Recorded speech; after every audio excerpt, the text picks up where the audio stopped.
that has been a long time. It was written before Clarity was done.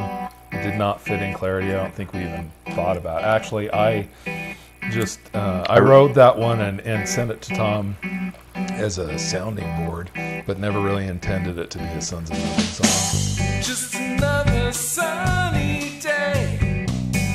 Could be they didn't realize that I prefer the rain. When I'm out wandering. Well, you know, the line Sunny Day from a Sesame Street song. It was really the impetus of the song was Sesame Street. It was paying tribute, I guess, to it. I don't know. There's nothing about it. I mean, lyrically, or it makes no difference, but it just kind of came from Sesame Street. That's why. The inspiration is Sesame Street. One of my highbrow programs that I like to watch. Sunny Day is also the first in a long line of breakup songs on this record. Oh, yeah. There's quite a few of those. Actually, well, I remember. You can't break up with someone you never actually went out with. Well, in art, yes, you can. I suppose you can. In music, you can. I remember distinctly. No, you sent that to me, and you just said, "What do you think of this tune?" I said, "It's great. Let's do it." And you're like, "Well, I didn't really want the band necessarily to do it." And I said, "No, it'll be fantastic. Let's do it now," because we were just starting to write. Starting to get ideas to write for the next record. Follow along. We were trying to finish Clarity, and I remember distinctly we sat in the room and played it for the other guys in the band at the time, and they were not having it. They were really not interested. They just that song was none of their business as far as they were concerned. They So we kicked them out. Not exactly. Not really. No, it was. But yes. So.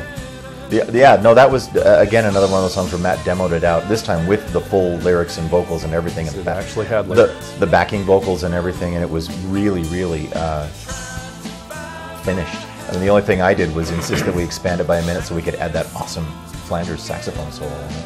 Yeah, I really wanted it to be a little 2-minute Beatles type of piece. Yeah. Tom convinced me to expand it. I think that's when you introduced me to Ben Folds, dude. Yeah. Because I said the backing vocals had a foldsy vibe to them. And I had never listened to Ben Folds. That's another influence that's pretty heavily, maybe not as readily apparent on this album, but it's there. Yeah, it's in your vocals a lot. Yeah, it's one of my main listens is Ben Folds. Yeah. It's also a nice little tune about, nothing about the first line. That's kind of why I liked it. I tried to set it up. It's ironic. Happy little tune with a kind of bouncy beat, and it's really kind of a depressing song about. Well, what is it about? It's about living in melancholy or being a masochist, I think. And not being able to fully enjoy being a masochist. Yeah. Because the world seems so happy. You know, like if everything could just suck for a little while for everything around me, I could feel justified in being angry, but can't. It's hard. I'm sure there's a real Lord of the Rings thing to it. Well, there's a Douglas Adams quote. There's a Douglas Adams quote that says, everyone gets one great opportunity in life, and if you miss the opportunity you care about, then suddenly everything else in life becomes eerily easy. And I always thought of that passage when you played me the song originally. I was like, yeah, that's a sentiment I can get behind. It has a Chad Mitchell Trio quote in it, too. I didn't realize that. Which is except for one little thing. Yeah. It's from an old Chad Mitchell album, which my parents introduced us to, Chad Mitchell Trio, which no one knows. Do you even know who they are? No, I don't.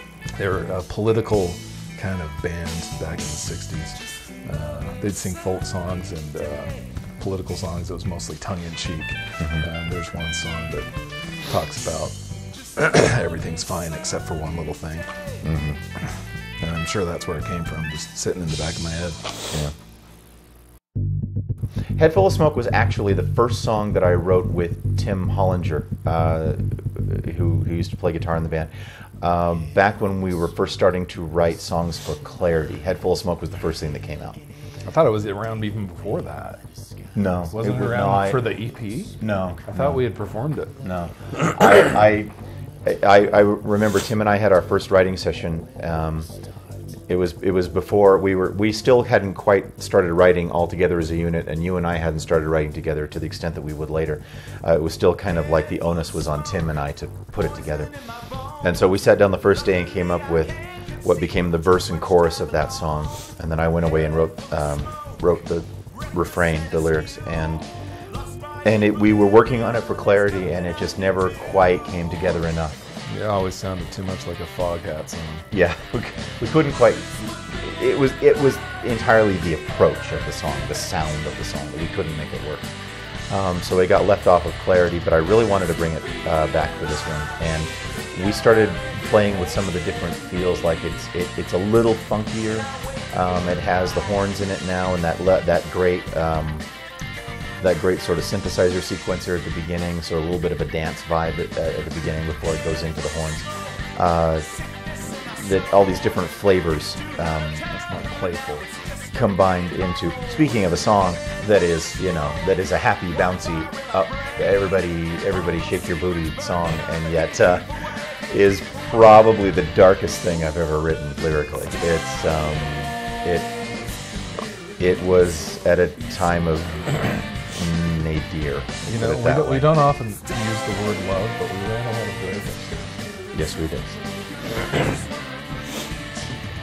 And this one wasn't a breakup song. This one wasn't a. This was just despair and desperation and madness. His head full of smoke. That's what the head full of smoke is. It's Thom without the medication. It kind of, yeah.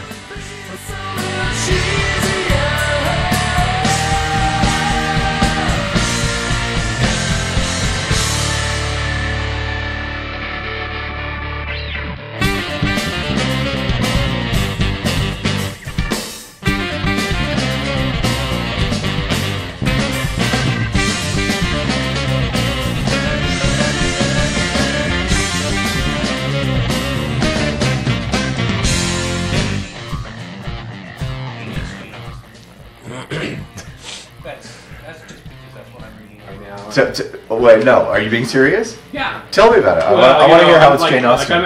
I got a Kindle, and rather than going out and loading it up with. Well, Pride and Prejudice comes free on the Amazon Kindle. Right. Yeah. And so there's a lot of other stuff. Yeah, sure. But and all of Jane Austen's stuff is way past copyright. So, right. As long as you can find it. So I'm reading Pride and Prejudice, and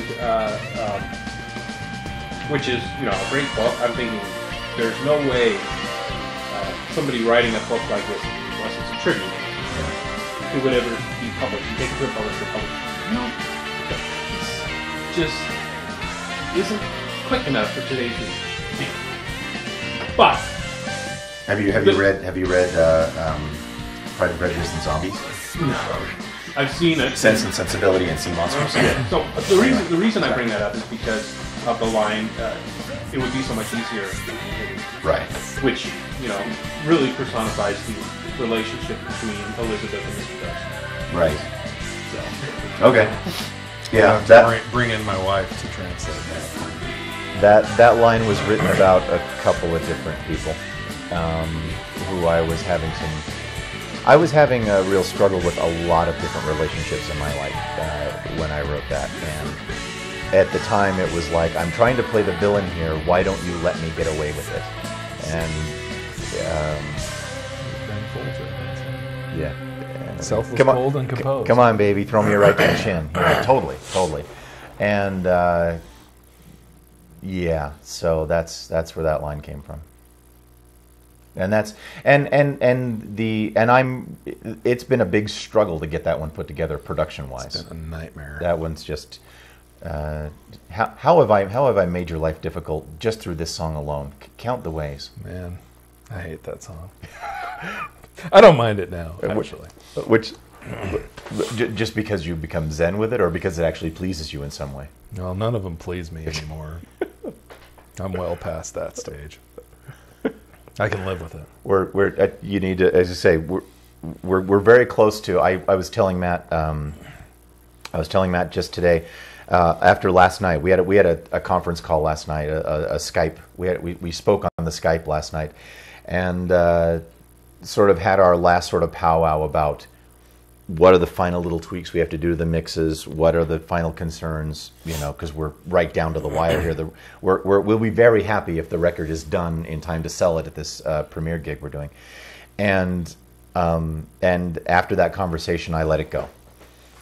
I've let the record go. At this point, I've moved on from making the record I'm now into promoting the record and letting people know about it. I think you still have a few more days before you can. Would that it were so for me. Yeah. But now we're doing this thing where we're on camera, so you have to pretend to like the songs. I do like the songs. They're the best songs that we've ever written. Some of them are, I think.